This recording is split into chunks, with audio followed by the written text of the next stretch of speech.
Nagpur Maharashtra excellent yoga star award सरांचं शैक्षणिक कार्यामध्ये योगदान विशेष आहे। त्याचबरोबर शैक्षणिक कार्याबद्दल योगामध्ये त्यांच्या अनेक प्रशिक्षण संस्था आहेत आणि समाजाला विविध प्रकारे त्यांच्या माध्यमातून समाजाला प्रेरणा मिळावी या उद्देशाने त्यांनी समाजातून संस्थेची निर्मिती केली आहे। त्यांना आम्ही महाराष्ट्र एक्सलंट योगा स्टार अवॉर्डने सन्मानित करीत आहोत। त्यांच्या कार्यासाठी हृदयंत अशा आमच्या मनपूर्वक शुभेच्छा।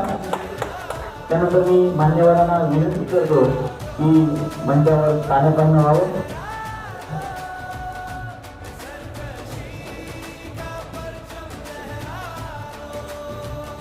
त्यानंतर मी मान्यवरांमधून साहित्यिक आहेत, यवतमाळच्या कवयित्री आहेत, त्यांचे लेख आम्ही भरपूर वाचलेले आहेत, अशा मनीषाताई कांबळे मॅडम यांना मी विनंती करतो की त्यांनी 2 मिनिटात व्यक्त व्हावं।